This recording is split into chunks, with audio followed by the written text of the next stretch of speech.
Namastê! Alunos queridos, estão preparados para mais uma quarta-feira da Biologia? Hoje nós vamos falar sobre os conceitos básicos da ecologia. Você já parou para pensar que nenhum organismo desse planeta consegue viver sozinho, sem depender de nenhum outro ser vivo ou mesmo sem interagir com o local onde ele vive? Pois é, a ecologia é justamente a parte da biologia que estuda essas relações de interdependência entre os seres vivos e o local onde esses seres vivos habitam. Ecologia, no sentido da palavra, vem de ecos, que quer dizer casa, e logia vem de logos, que quer dizer estudo. Portanto, é o estudo da casa. Que casa? O ambiente que nos rodeia. É natural que às vezes ao falarmos de ambiente, algumas pessoas associem às florestas, aos campos verdes, à mata, mas ambiente não é só isso. O ambiente ele inclui os fatores bióticos, que são os seres vivos que estão presentes naquele ambiente, mas também inclui os fatores abióticos, os seres não vivos, o ar, o solo, o pH, a luminosidade. Então esses fatores abióticos, juntamente com os fatores bióticos, formam esse ambiente. A ecologia, ela quer entender os ambientes de florestas, os ambientes de mata, mas ela também quer entender os ambientes urbanos, porque nos ambientes urbanos também existem fatores bióticos, que são os seres vivos, interagindo com os fatores abióticos que falamos agora há pouco. E é importante que nós, seres humanos, entendamos a nossa relação e o nosso papel no ambiente em que a gente vive. Portanto, eu vou apresentar o primeiro conceito fundamental para a gente entender ecologia. É o conceito de habitat. Habitat é o local onde uma determinada população, uma determinada espécie vive. Mas para viver, ela precisa ter condições para sobreviver, concordam? Desse modo, de uma maneira mais aprofundada, a gente pode falar que habitat é um local que oferece as condições favoráveis para a sobrevivência de um determinado ser. E essas condições vão incluir os fatores bióticos e os fatores abióticos. Sabe, um outro conceito muito importante para a gente entender, inclusive o habitat, é o nicho ecológico. O nicho ecológico é a interação que esse ser desenvolve em seu habitat. Por exemplo, para sobreviver, o leão, no local onde ele vive, ele precisa caçar. Então, o seu nicho ecológico ali é ser um carnívoro, um caçador. Ele tem um habitat que lhe oferece condições favoráveis para a sobrevivência, mas para que ele possa sobreviver, ele tem que ter essa interação da caça, essa ação da caça. Então, isso é o nicho ecológico. Habitat, o local onde ele vive. Nicho ecológico, a interação que ele desenvolve para sobreviver nesse local.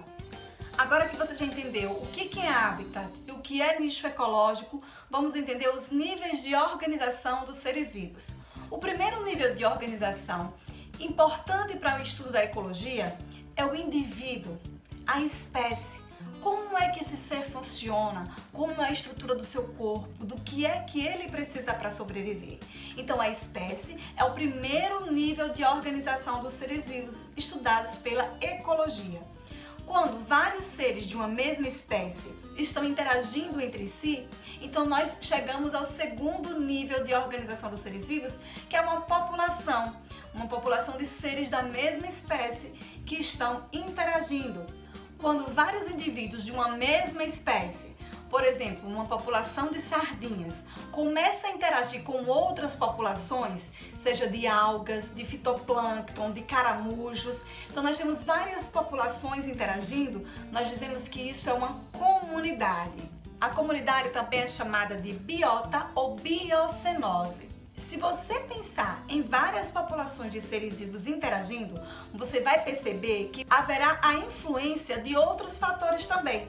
Por exemplo, nessa comunidade aquática que nós pensamos, onde existem as sardinhas, as algas, o fitoplâncton, os caramujos, vão existir também outros fatores abióticos, como a água, disponibilidade de luz, de oxigênio, o pH, o solo. A interação da comunidade, também conhecida como biota ou biocinose, com os fatores abióticos, é o que a gente chama de ecossistema. Os biomas, eles são o quinto nível de organização dos seres vivos. Os biomas são conjuntos de vários ecossistemas que apresentam um certo nível de homogeneidade. Vamos ver um exemplo. O bioma Caatinga. Dentro da Caatinga existe uma região de mata mais fechada, mais densa, que é um ecossistema, mas também existem aqueles campos mais abertos, mais secos, com a predominância de cactáceas, né, que é um outro ecossistema. Entre um bioma e outro, não existe uma linha que separa. Aqui termina a Mata Atlântica, aqui começa a Caatinga. Então não existe essa linha que separa. O que existe são zonas de transição, onde espécies desses dois biomas irão se misturar. Então nessas zonas aqui de transição, haverão tanto espécies da Caatinga quanto espécies da Mata Atlântica. Então essas zonas de transição são chamadas de ecótonos. E essas zonas de transição, elas têm uma grande biodiversidade, ou seja, uma grande diversidade de espécimes de seres vivos. E por isso são também chamadas de zonas de hotspots, devido a essa grande biodiversidade. Ao conjunto de todos os biomas que estão no nosso planeta, a gente dá o nome de biosfera. Então, esses são os níveis básicos de organização dos seres vivos, que são objeto de estudo da ecologia: o indivíduo, a população, comunidade, ecossistema, bioma e biosfera. Então, pessoal, por hoje é só. Espero que vocês tenham gostado, tenham aprendido os conceitos básicos que serão fundamentais para as nossas próximas aulas. Um abraço e até a próxima!